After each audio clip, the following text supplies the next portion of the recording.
Part 2. Antony Ant and the Earwig Pirates. Now pirates sounded adventurous, so Antony asked the tailor if he knew where Ernest the Earwig was to be found. "What will you ask next?" grumbled the caterpillar. "Why, even the great Red Admiral himself isn't sure of that.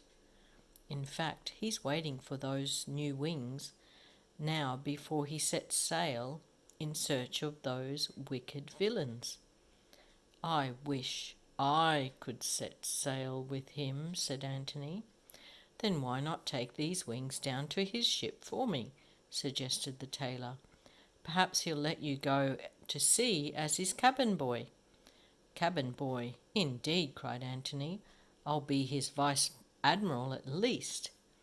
He was so excited he could scarcely wait for the wings to be finished and tied in a neat parcel before setting out to find the Red Admiral. And there's Antony and the parcel with the caterpillar. Antony trotted along the road carrying the parcel of wings very carefully. Then he began to wonder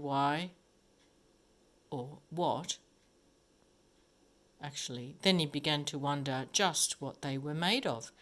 And the more he wondered, the more he began to think that perhaps it wouldn't matter very much if he had the tiniest peep.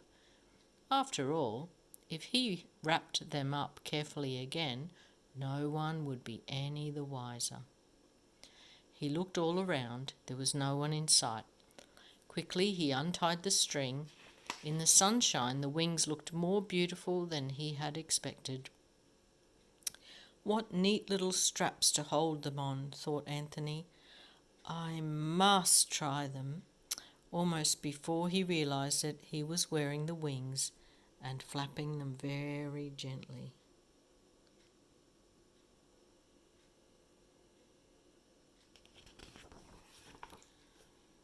"Very comfortable, to be sure," said Antony. "I feel sure I could fly if I tried."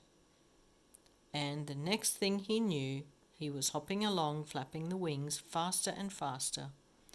At first he found it rather difficult to control his movements, sometimes going to the left when he meant to go to the right, and performing some amazing swoops and turns, but before long he was sailing happily along,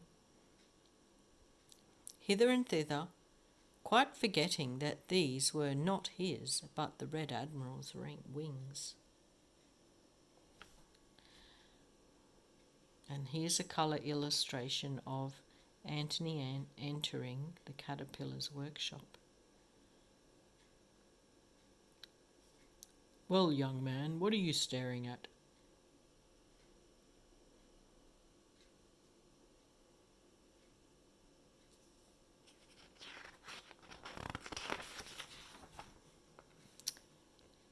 I'm flying," cried Antony as he fluttered about. "What a glorious feeling! If only those silly people in Anvil could see me now. How surprised they'd be. Dead leaves, pooh. Grass cuttings, bah. They can't fly, but I can." Antony felt quite proud of his own cleverness as he skimmed over the fields and hedgerows. On and on he went, getting more and more daring every minute. The wings seemed almost to fly by themselves, but alas, pride always goes before a fall. Suddenly there was a dreadful sound of tearing and rending.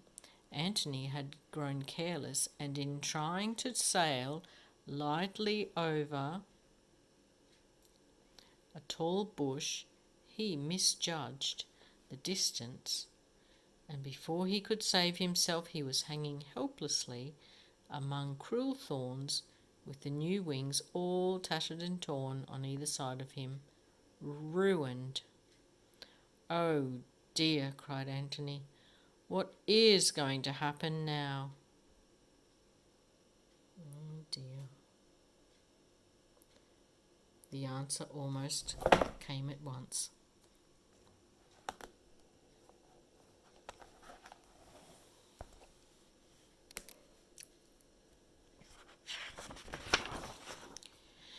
Antony heard loud cries of rage below him, and looking down found himself hanging over the dark green water of a little bay in which a ship rode at anchor.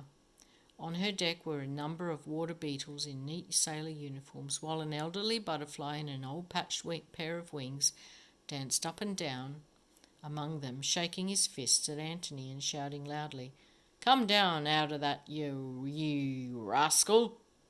the butterfly roared. "I can't," replied Antony. "I'm stuck." But just then the neat little wing straps broke, and quite unexpectedly Antony found himself obeying the other's order, falling with a loud plop into the water, close to the ship. Two of the water beetles with boat hooks pulled him out and led him, dripping, to where the butterfly waited. "Whose wings are those?" demanded the butterfly.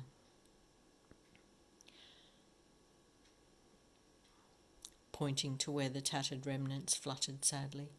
"Well," Antony replied rather timidly, "I was taking them to the Red Admiral, but they fitted me so well that I thought it was more sensible to fly with them than to walk and carry them.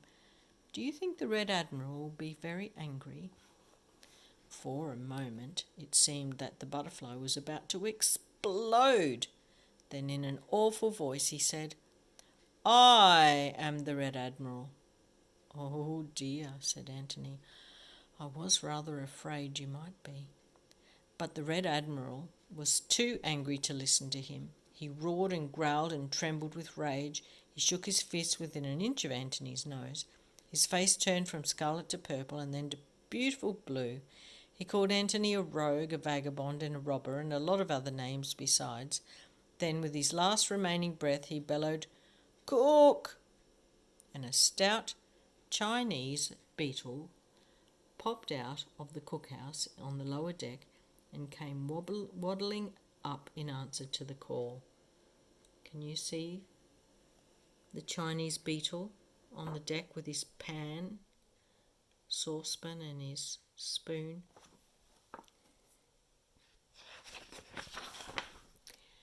"You call Cookie, sir?" asked the cook. "Of course I did," shouted the Admiral. "Here's a new cook boy for you. Take him away and make him work hard. If I catch you pampering him, I'll throw both of you to the sharks. I'll teach people to take liberties with other people's wings."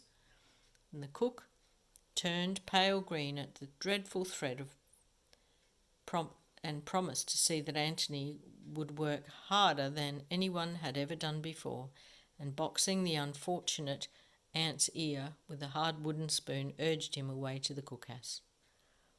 For some time the Admiral fumed and fretted about his lost wings, and then decided that if he didn't sail at once, even with an old patched pair, he might miss Ernest the Earwig altogether.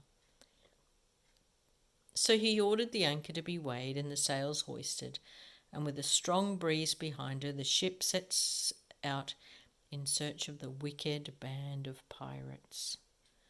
And with her, in the dark and gloomy cookhouse, went the new cook boy, Antony Ant, feeling excited and rather adventurous. And there's the ship, set sail. The sails have caught the wind.